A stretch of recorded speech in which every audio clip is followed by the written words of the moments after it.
So right from that lesson preview, let's do the question that I gave you. So this is the question that I gave you in our previous work. And the question says, explain what would be observed when sodium carbonate solution, it could be solution or it could be crystals, and in this case, they are crystals. So crystals of sodium carbonate, actually this is a powder, not crystalline. So a powder of sodium carbonate is dissolved in a solution of beryllium chloride. The answer is effervescence of a colorless gas. And you should be wondering, effervescence of a colorless gas. A colorless gas. The colorless gas turns blue litmus paper red. Blue litmus paper. Litmus paper. Oh, sorry for that. Paper red. Oh, am I sharing the screen? Yeah, I was sharing the screen. So the observation was effervescence of a colorless gas, okay, that turns blue litmus paper red, okay, blue litmus paper, okay, paper red, okay, and then lime water milky. So obviously from this observation, you know that the gas is carbon dioxide gas. So carbonate ions confirmed. Anyway, but that one. Now, you should be wondering, where is the carbon dioxide coming from? From your answer, Jordan. That the beryllium, the beryllium ions will react with bicarbonate ions, okay, to form beryllium carbonate. It was okay, it shows some logic. However, even this one, the beryllium carbonate, does it even exist? So it has some logic, but this is not the science. That's not what science says. Okay? Yes, so let's see. Now, a solution of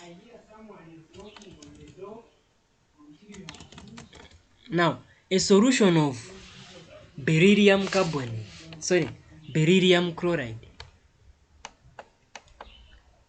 in aqueous solution. When you dissolve beryllium chloride, first of all, the beryllium ions together with the chloride ions, they will get hydrated. Okay? And what is hydrated? This is beryllium, okay? Beryllium ions, aqueous, or even solids, they will react with the water molecules, okay? Water molecules, okay? And they will get hydrated to form beryllium, okay? Water. And then 2 plus. So this, and then there is a 4 here. So this is, here the ions, they are hydrated. They are surrounded by the water molecules. And the same happens for aluminium. Aluminium ions, they will get hydrated, okay, to form aluminium, but they are 6 water molecules with 2 plus. So if we put our 4 here, our equation will be balanced. Now, these hydrated beryllium ions, they will undergo what we call hydrolysis. Okay? They will undergo hydrolysis to form what we call beryllium hydroxide, but it's not just beryllium hydroxide, we are going to see it, but as hydrogen ions. Let's see how it is done. So our tetra aqua, beryllium 2 ions, okay? This is water, okay? This is water, plus 4, then 2 ions. They will react with water molecules plus water, okay? They will undergo hydrolysis, okay, to give us, okay, let me write all equations. We shall form this Be, Okay, you have the OH here. Okay, and then minus, the whole of it is a complex. And then you have the 3 water molecules. Okay, 3 water molecules. Okay, the 3 is here. It is still the same thing. 3 water molecules. Okay, let me put the 3 here. Let me remove the 3, and the whole of it, the whole of it with 1 minus, and then plus the hydrogen ions. Okay, and this is aqueous. Okay, yes. Then these very ions, these ones, they will still continue to react. The beryllium rate, beryllium rate. This is OH. Now this is what we call hydrolysis. This is water. And then 3 here. And then minus. It will continue to react to give us the beryllium rate. Okay, plus water, H2O. But is it balanced when we put water here? So we have 4 here.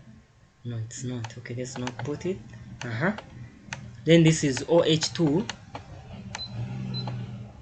Okay, this is this, and then this is water. Okay, and you have the 2 here, and then brackets. Now this is a solid, because now this is a solid. Okay, because you have 2 OH ions, and this is in plus 2 oxidation state. So the overall complex, the overall charge of this complex, it is 0. So this becomes a solid. Plus our hydrogen ions. Okay, our hydrogen ions, and hydrogen ions, and this one is aqueous. So if you are to write the overall equation, you can cancel this. Okay, because it is appearing twice, and then you have your beryllium ions. Okay, but they are hydrated with 6 waters. Okay, no, with 4 waters. Okay, and this is aqueous. They will undergo hydrolysis to give us our this Be, and then OH ions. This is 2, and then water. This one is also 2, and the whole of this, okay, is a solid. Plus our 2 hydrogen ions, this and this. So plus our 2 hydrogen ions, and this is aqueous. Now this is the equation of hydrolysis, okay, of beryllium. And if you are naming, this one becomes diaqua, dihydroxy beryllium 3. Don't say beryllium, because this is a negative. This is not a negative ion. Now, because of these hydrogen ions, are you seeing them? These hydrogen ions, that's brilliant. So when you add there your sodium carbonate, the bicarbonate ions, let me write it here. So the carbonate ions, okay, the carbonate ions, even if you add sodium hydrogen carbonate, the carbonate ions, there is aqueous here, will react with the hydrogen ions, okay, that have been produced from hydrolysis. There is aqueous here, okay, to produce carbon dioxide gas, okay, carbon dioxide gas plus our water. Okay, and this is the carbon dioxide that will be evolved. This one, it's the carbon dioxide that will be evolved. Okay, and you see this as effervescence of a colorless gas, and it's basically as simple as this. Is it okay to everyone? Yes. So that question, the answer was effervescence of a colorless gas.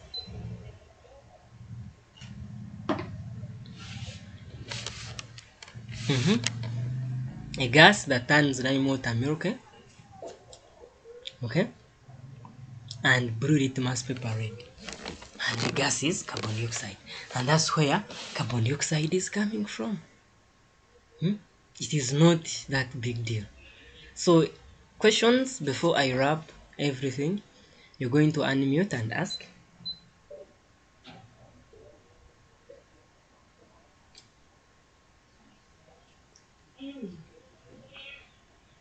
So now, you're going to try out this because you remember diagonal relationship. Beryllium and aluminium, they undergo similar reactions. So you're going to write the same equations, okay? The same equations of hydrolysis for what? For aluminium. And the same observation, if you get a solution of sodium carbonate or any carbonate, and you dissolve it in, or any hydrogen carbonate or any carbonate, and you dissolve it in a solution of beryllium chloride or aluminium chloride, you see the effervescence of a colorless gas. And where is the colorless gas coming from? The carbonate reacting with the acid. And where is the acid coming from? The hydrolysis of this. Is that okay to everyone? Yes. Now I'm going to wrap this and check your chat box to see what will come out of the chat box. For diagonal relationship, remember we covered it. Okay? Now, these S block elements, they also show diagonal relationship. And we covered it. I will refer you to the video. They are the same. Remember, we took the entire lesson, okay, to discuss diagonal relationship. For both lithium and magnesium, you will talk about it, okay, and beryllium plus what? Plus aluminium. Like I said, they also show diagonal relationship. So S block elements, they tend to show diagonal relationships among each other. And just to remind you, the diagonal relationship refers to the similarity in the physical and chemical properties among elements in period 2 to their diagonal neighbors of period 3 in the adjacent group. Okay? So that similarity in the chemical and physical properties is what we refer to as diagonal relationship. So you can see, you can go, you can check our previous lessons, okay?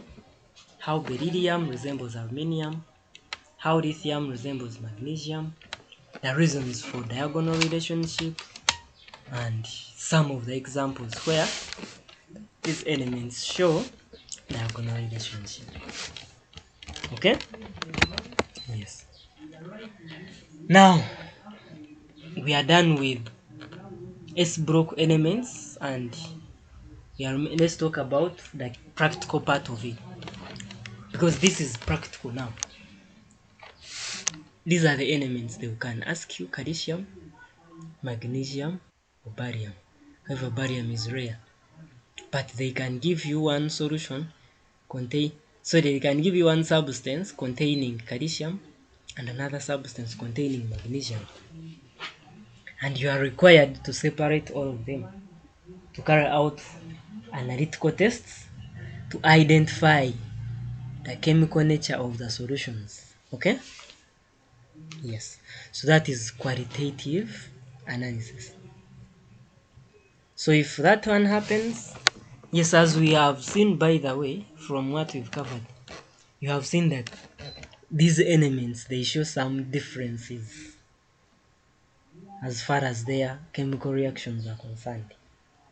And we base on those differences to separate, to distinguish between these elements from each other.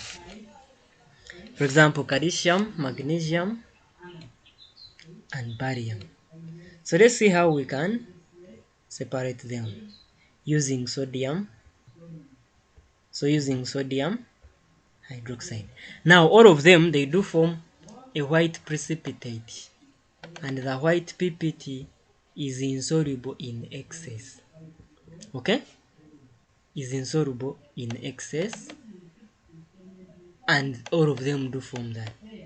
Now, why not beryllium? Beryllium, because of its small ionic charge, it is usually rare as far as qualitative analysis is concerned. So, what is the white PPT? The white PPT is for the hydroxide. You might, let me write a general equation. You might have M, okay, M aqueous ions, okay, and then you add the hydroxides. Now these ones, they do not form complexes, but now for beryllium it will form a complex, aqueous, and this is a 2. Then we shall form a white PPT of M, oh my god, into OH, and then a 2 here, and this one is a solid. So even if you add even if you add excess, then these elements, they don't form complexes. Okay, so they won't, this PPT won't dissolve. So that's why it forms white PPT insoluble. And this one is general science. Then number 2, we can use dilute ammonia solution. Now with ammonia solution, when it's magnesium ions, you form a white PPT, okay, that is insoluble in excess. But with calcium and barium, here we shall form no observable change. You won't observe any change taking place in your test tube. And why is this like this? The concentration of OH ions, okay, in ammonia solution is way little, okay, but the concentration is low, that it won't be able to pass the KSP of calcium hydroxide, okay, or to reach the KSP of calcium hydroxide. Okay, so we shall study that in ionic equilibria, okay, where we shall talk about concepts like KSP, the solubility product. So if the solubility product, okay, or if the ionic product of the 2 ions, maybe it is calcium ions, okay, and then the OH ions,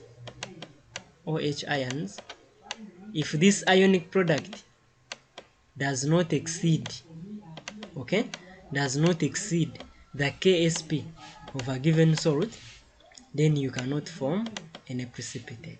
And so the reason why here we have no observable change is that their KSP, the KSP of these products is high, that the concentration of OH ions in ammonia solution is little, that the ionic product of the 2 cannot exceed or cannot even reach the KSP. But for magnesium, its KSP is not that high, it's not high, okay, that the little concentration of OH ions in ammonia solution will be enough to exceed the KSP, and so you'll be able to see that white PPT that is insoluble in excess amount. So when you are dealing with practicals, you are in a lab and you carry out the first test, this preliminary test, and you form white PPT insoluble, and you carry out the second preliminary test, you add dilute ammonia solution, and you see white PPT insoluble, then begin to suspect magnesium ion. But when you see no observable change, no change is happening, yet in first you saw the white PPT, then don't pour your solution, don't pour your reagent, okay? Yes, don't pour your reagent. Some people will assume that their reagent is wrong, their reagent is not correct, and they pour in. No, it might contain calcium or barium ion, but mostly calcium ions. Then,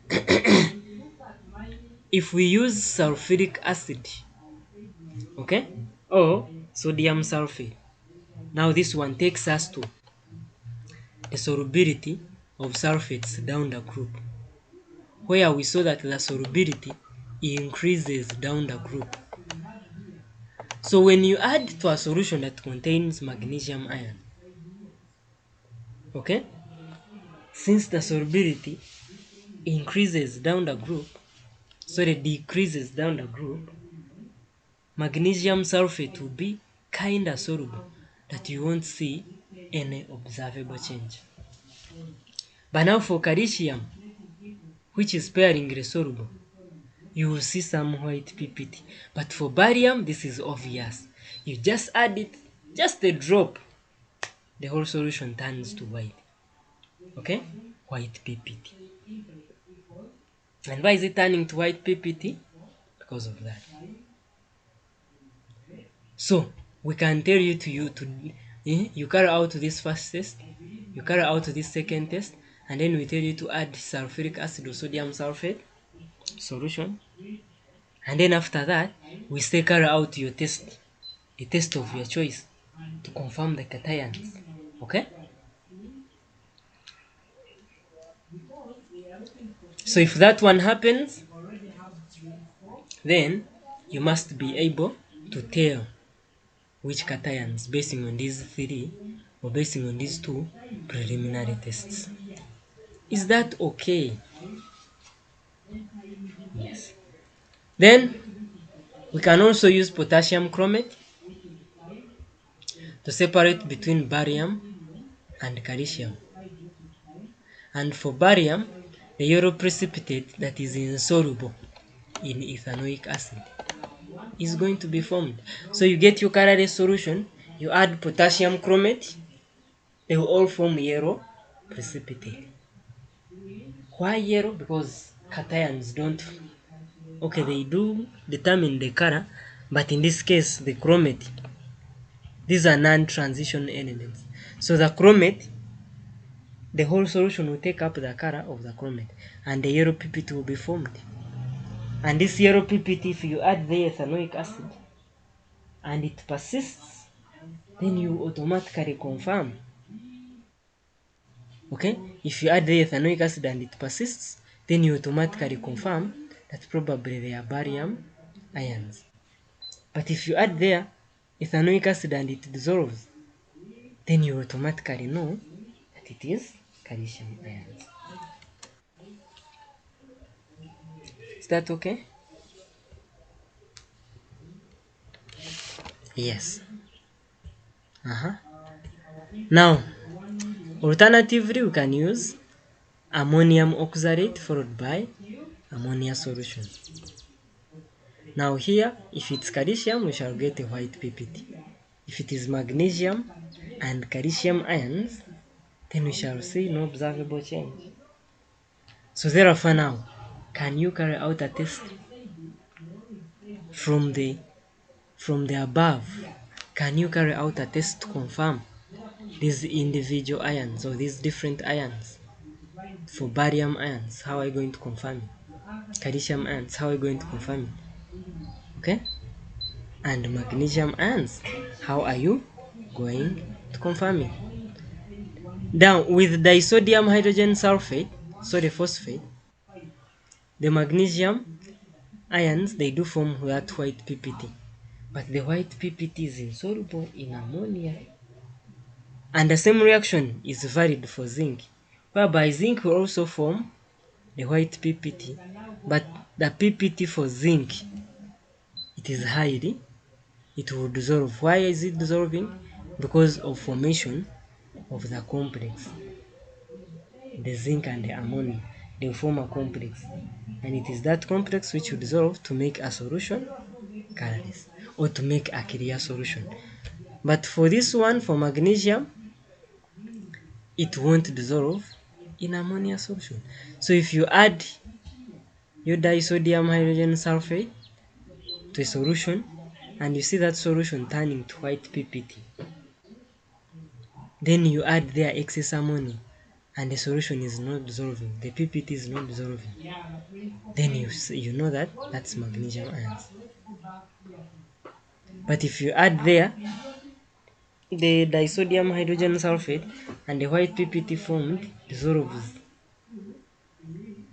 then it means it is zinc 2 ions. I hope it is okay now.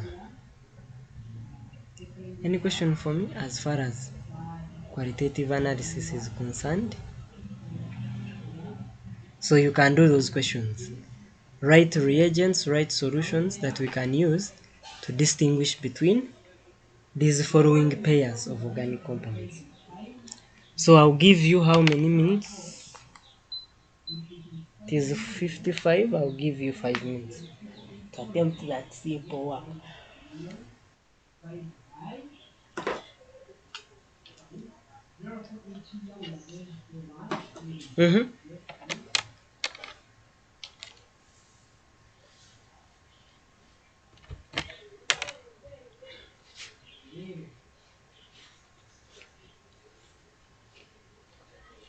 I'll give you 5 minutes to come to do this work.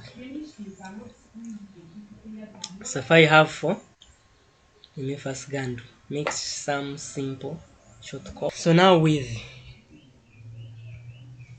zinc and calcium, here you can use a lot of things. You can decide to use ammonia solution. You can decide to use sodium hydroxide solution. Now if you just say ammonia, okay, if you just say sodium hydroxide, that one is wrong. Why? If I use pellets, am I going to distinguish? No, it is sodium hydroxide solution. So the reagent, okay, if you are writing in a paper, okay, if you are writing in a paper, you write reagent, okay, you put reagent, you write your sodium, don't write symbols, sodium hydroxide, sodium hydroxide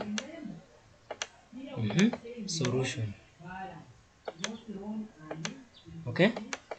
And then after you put observation, even in organic chemistry, that's how you do it.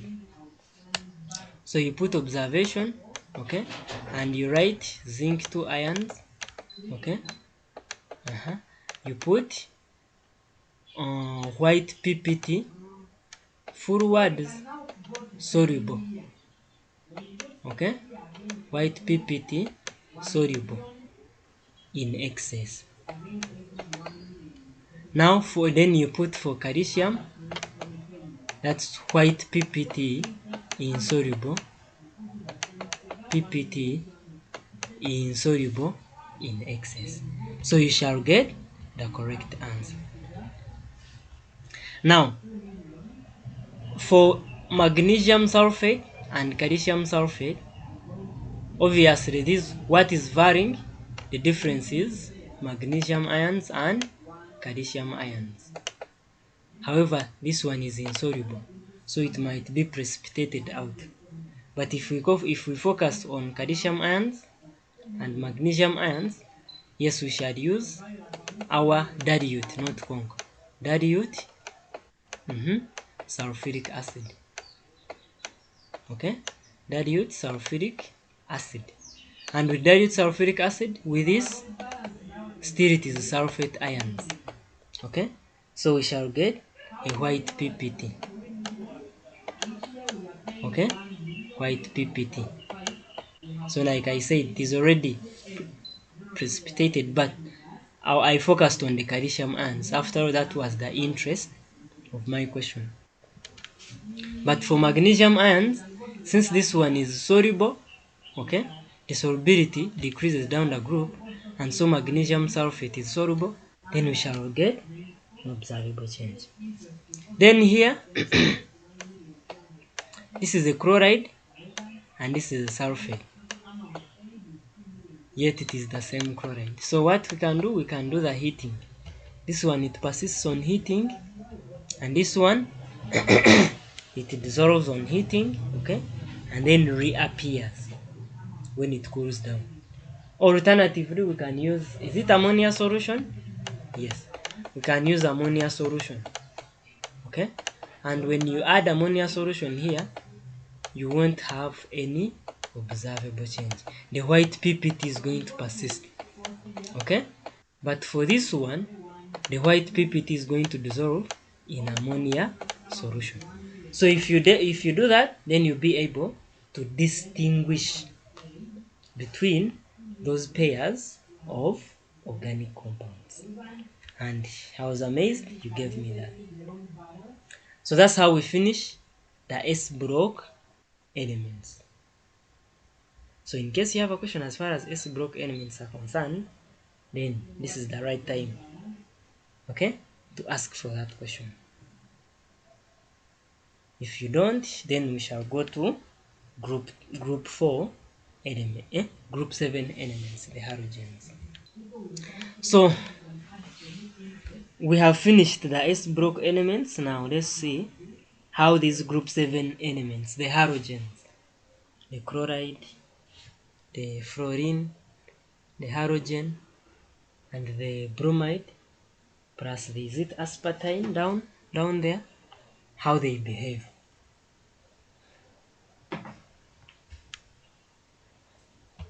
And right, it is aspartame, right, from our table. Okay, we have element here, nature, the boiling point, bond energy, electron affinity, electronegativity, and electrode potential. If you are able to explain all this, okay, if you are able to explain why one is a gas, another one is a liquid, another one is a solid at room temperature, why the boiling point is like this, okay, it is increasing, why the bond energy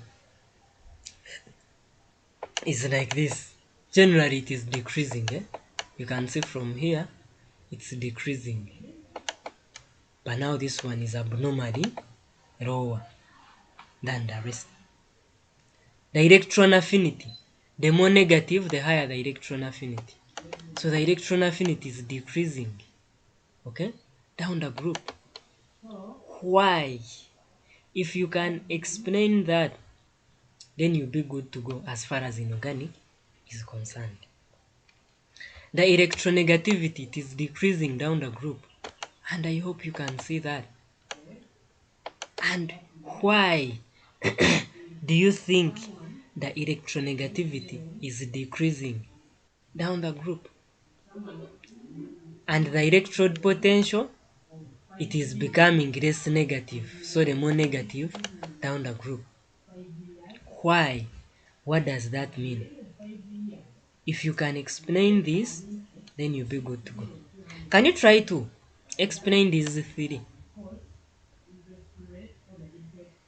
Because we have discussed all this work. Can you try to explain these four? Okay? Try. And let me see how many minutes should I give you. Now there is typing. No. You are going to unmute and speak. Yeah. That one works better for us. You are going to unmute and speak. And should I just give, or I choose, I point on something and then somebody identifies that I'm the one to do that. If you don't, I will dictate. Okay? Yes, because I've explained all this. We have discussed all this. So it's your time to talk the science.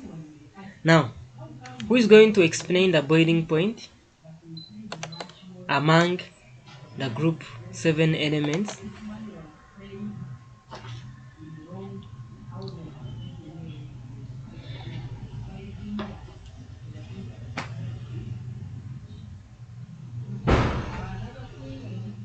Mm-hmm. No one? Okay, bond energy.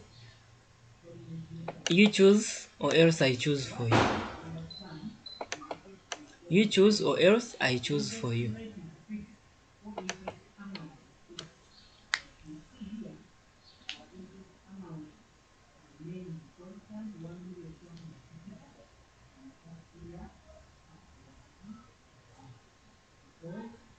No one? Yeah, thanks for those submissions. They were really good. They were really good. However, if you are to okay, if we observe from the table, everything fluorine is on its own. Let me change a pen here. Here is not good. Everything fluorine is on its own. Okay? You first check the boiling point. It is abnormally lower. Okay? Fluorine as in fluorine. Check on the bond energy. Okay? Generally, you can see from chlorine downwards, generally, it decreases gradually. But for it, it is expected to be high because generally it is decreasing, but therefore it is expected to be high, but still you see, it is lower than what is expected. You check on electron affinity, okay? It is lower than expected. Generally, the electron affinity decreases, yeah, down the group. But for fluorine, you can see, okay? It is lower than what is expected. Okay? You look at electronegativity, abnormally high, so high. You can see these ones, they are close from 3 to 2.8, 2.5. They are close.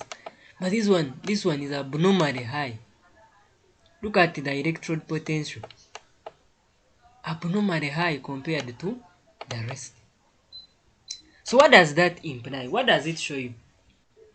It shows to you that fluorine has its own chemistry that is different from the rest of the group members. You can see that? Yes, that's pretty good. It has its own chemistry that is different from the rest of the group members. And there are reasons why. You should be thinking of those reasons why. Fluorine shows some unique chemistry. And you need to think of reasons. So the examples of those reactions. Okay? Examples of those reactions where chlorine shows uniqueness from the rest of the group members. And you are going to see the reactions. So, you tried to explain, however, the explanations, okay, they were good, but the salt wasn't enough. Now I'm going to add the salt in your explanations. Okay? That's pretty good. Now let's talk about the nature. Now, they exist as diatomic gaseous molecules. Diatomic meaning they exist as two atoms. Actually, apart from, I think also fluorine. Okay? Chlorine, bromine, and iodine. They do exist as diatomic molecules. And with fluorine and chlorine, they do exist as gases. This one and this one. They do exist as gases. Why? Because they have lower boiling points. Okay? That is way that is less than 25 degrees Celsius, which is the room temperature. So as a result, you will exist as a gas. But for bromine, okay, it is a liquid at room temperature, and iodine, it's a solid at room temperature which sublimes.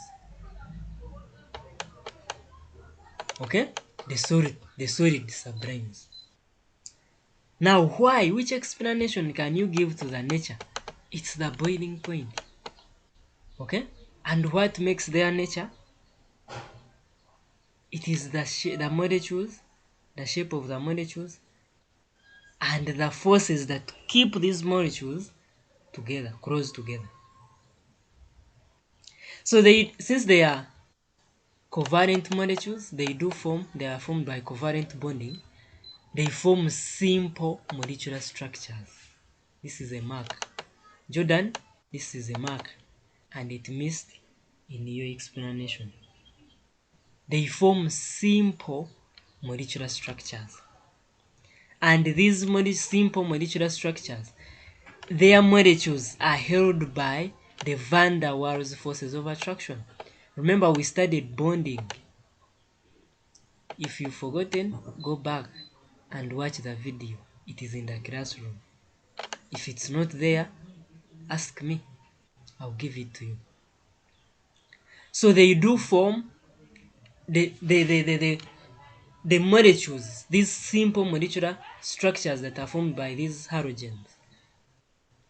They are held close together by weak van der Waals forces of attraction. If this is a molecule, and this is another molecule, and this is another molecule, and this is another molecule, and this is another molecule, the molecules, they will be held close together by the van der Waals forces of attraction. So these are the van der Waals. They are intermolecular forces of attraction that do occur within non-polar covalent compounds. Is that okay? Yes. Now, due to this nature, their nature, okay, fluorine, chlorine, they are gases, and bromine and iodine, bromine is a liquid and iodine is a solid. It is because of these van der Waals forces of attraction. Okay? For you to become a gas, it means you form weak forces, very weak forces, that can even be broken, that can even be overcome at room temperature, and so you exist as a gas. So therefore, what will happen to your boiling point? Boiling point is that temperature at which a substance changes from solid to not solid, from liquid to gas. That is boiling. Then melting, something changes from solid to liquid. So these molecules do form weak van der Waals forces of attraction. Now, as you can see, as you go down the group, they change from gas to liquid to solid. So it means the strength of these van der Waals forces of attraction, these ones, within the molecules, keep on increasing as you go down the group. Why is it increasing? It's because the magnitude increases with molecular mass of a molecule. And why molecular mass of a molecule? It is because when you increase the molecular mass of a molecule, also the size of these molecules keep on increasing. The sizes keep on increasing. So initially when you had these small sizes, okay, and when the sizes increase, it means the molecules become more close to each other. So the van der Waals forces of attraction that will be formed between these two molecules, they will be strong, that they cannot be overcome at room temperature, making it a liquid, making it a solid. So that's what I wanted from you, Jordan, but that was close enough. So let's see how boiling point varies, okay, among these elements. And it's simple. The boiling point increases down the group. You saw the values. One was it 180 something, negative. Another one was it negative something. Another one was in positive 53. Okay, the another one was in positive 180 something degrees Celsius. So you need this temperature to convert it to a liquid. Sorry, to vaporize it, to convert it into a gas. You need this temperature to convert it into a gas. And you need this temperature, this one, to convert fluorine into a gas. Okay? So that's what it means. The boiling point does increase down the group. Now, why is it increasing? Because since they are simple molecular structures, they are just simple molecules with simple molecular structures. And these structures are held together by the weak van der Waals forces of attraction. And remember, we have said that the strength, the magnitude of these forces of attraction, they do increase with molecular mass. And as you go down the group, the molecular mass increases. Okay? And so if the molecular mass increases, what does that imply? It implies that the more you go down the group, the stronger the van der Waals forces of attraction will be. And so the crows, these molecules are going to be held together. And so you need relatively high energy to overcome these bonds. Hence, boiling point increases down the group. Not so. I hope that one is I hope it is. That's boiling point. Now with bond energy, now this one, it is the energy required to break a covalent bond. It is simple. You people don't make life hard for no reason. If you have a covalent bond, for instance, chloride, okay, and then chloride bond, okay, this is a covalent bond. The energy that is required to break this bond is what we refer to as the bond dissociation energy. We have just studied thermochemistry. So that is the bond dissociation energy. And the stronger the bond, the higher the energy that is required. Okay? The stronger the bond, the higher the energy that is required. Now I've seen that as we go down the group, the sizes keep on increasing. Now, bond energy is different from boiling point. Boiling point, you are breaking the intermolecular forces of attraction. But bond energy, you are breaking a covalent bond. So that is the difference. So when the size keep on increasing, okay? So you have this one, maybe let me illustrate it here. You have this one, okay? And this is the nucleus, okay? And that's another nucleus. And then you have this one, okay? This is a nucleus, and this is another nucleus. Now these are the electrons that are being shared. Now in which molecule where the two electrons being shared, where they will be strongly attracted to the nucleus? Obviously in small molecules, but here you see the nucleus, you see the nuclei. So the electrons, they are farther apart, they are farther away, okay? They are far away from each other. And so electrons being far away from each other, what does that mean? It means they are loosely bound. They are loosely attracted to the nucleus. And if they are loosely attracted to the nucleus, it means they are weak. So the covalent bond that is formed here is weak compared to the covalent bond that is formed here. Is that okay? Hence the bond energy is going to decrease down the group. Now that is a general trend. So you can see decreases from chlorine down the group. Increase in atomic radius, which decreases the nuclear attraction for the bond pairs. Okay? Thus increasing the bond length. Okay? If you increase the bond length means the length of a bond. So the longer the bond, the weaker the bond. So if you increase the bond, then you relatively need less energy or little energy to break that bond. And boom, that's it. But now for fluorine, which shows some abnormality, fluorine, everything is on its own here. It is lower than expected. Why? The fluorine atoms are too small. Too small. Okay? And so within, now fluorine, it's like this. It is 1s2. Let me show you something. 2s2. So you've used 4, fluorine is 2 to 7, so that's 9. You are remaining with 5. So 2s2, then it becomes 2p5. And now these two 5 electrons, if I spread them like this, okay, that is one orbital of fluorine, that's another orbital of fluorine. Let me get some different pen.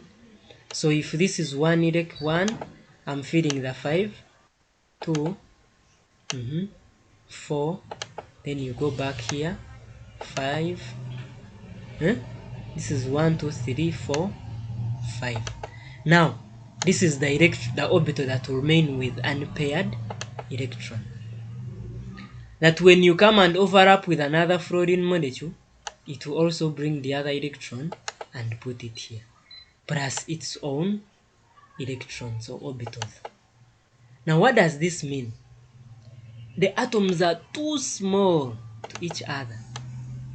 They are too small that when they bond with each other, these lone pairs of electrons, these ones, the one we have bond pairs, okay? Bond pairs. Now the bond pairs, they are these two which are used to form a covalent bond. Then we have lone pairs. Now the lone pairs, they are these two, these ones, that are not used in bonding. So these lone pairs of electrons, they repel the bond pairs. So since this atom is very small, too tiny, the lone pairs, they will be close to the bond pairs. Hence they will repel each other. And if they repel each other, then you're going to increase the bond length. And if you increase the bond length, then you weaken this covalent bond. And if you weaken the covalent bond, then the bond energy, the energy required to break that covalent bond, is going to be less as compared to what is expected. Is that okay? Please, people, ask questions. I don't know why you don't ask. Ask questions. Ask. Okay? Ask. What's the time? Somebody I'm going to meet at 4, but it's okay. So that is basically how simple it is. That's bond energy. So with fluorine, it will always antagonize the rest. It will always have its own. The same applies to electron affinity. It decreases down the group. Why is it decreasing? Because the effective nuclear attraction is decreasing for the incoming electron. And so the incoming electron won't be strongly attracted. So when it is added onto the atom, then less energy is going to be given out. Hence the decrease. But now that is a general trend. So down the group, the electron affinity decreases from chlorine to iodine. For fluorine, it is on its own. Okay? It is on its own. Why is it decreasing? It is due to the reduction in the nuclear attraction for the incoming electron that is caused by that addition of the extra energy level. So therefore the incoming electron experiences greater repulsion and less attraction. Hence when it is added, little energy is evolved, is given out. Hence leading to a decrease in electron affinity down the group. This is just simple science. Okay? However, fluorine, our special case, it is abnormally lower than expected. Than what is expected. Still, it goes back to the small atomic radius. Having gives it a high electron density. Hence, too much repulsion for the incoming electron. Hence, little energy or less energy is going to be given out when that electron is added onto the fluoride atom to form fluoride ion. Is that okay? So in organic chemistry, once you understand those periodic properties, you'll be done. The rest is just repeating and maybe some few equations. Okay? Electronegativity, same. Okay? It is the same. Electrode potential, did I talk about the electronegativity? Maybe let me see if it is down. No, it's not there. So I'll talk about electrode potential next time. So with electronegativity, same. It is the tendency to attract the bonding electrons. Okay? So if you have between atom A bonded to atom B, okay? These two, they are bonded together, but they are different atoms. And so with different electronegativity values, electronegativities. So if atom B is more electronegative than atom A, it will attract the two electrons here, okay? And they will be strongly attracted to atom B than to atom A. And so the A ends up becoming partially positive and the B ends up becoming partially negative. Okay? Yes. Now, the electronegativity decreases down the group. Why? The sizes keep on increasing. Okay? The sizes keep on increasing. And so that if you increase... Excuse me, mister. Yes, Innocent. Yeah, I just wanted to see on our special case of electron affinity of Hey, fluorine. hey, I will show it, okay? I will show you. Let's first finish electronegativity. Now for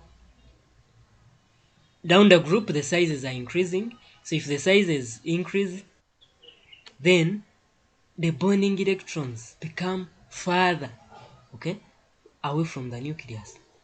So the nucleus loosely attract these bonding electrons. And if you loosely attract, if the effective nuclear attraction for these bonding electrons decrease, then what does that imply? The electronegativity is going to decrease. So it is as simple as that. But for fluorine, it is abnormally high. Why? Because it is too small. Okay? Too small that when it reacts with other elements, it usually induces other elements to react with their maximum oxidation state. Because it is too small, so it is highly electronegative. Not so. Yes. Now somebody wants the special case of fluorine. So for your fluorine is there. It is lower than what is expected. I'll take you back to the table and you see it. Why? Because the fluorine is too small. It has small atomic radius, which gives it a high electron density. Okay? And remember, you have too much electrons around you. So because of these too much electrons around you, you will repel the incoming electron. Okay? There will be less attraction. The incoming electron will be loosely attracted. Okay? So when it is finally added onto the atom, then little energy or less energy is going to be evolved. And it is basically as simple as that. So let me take you back to the table. Okay? Let me take you back to the table and you look at it. So basically that's what we've been talking about. You can see electronegativity of fluorine, you can see electron affinity of fluorine, lower than expected. You can see bond energy lower than expected, maybe the boiling point, which is very low. So basically that's what it is. It is as simple as that. In case there are no questions, then we shall call it a day.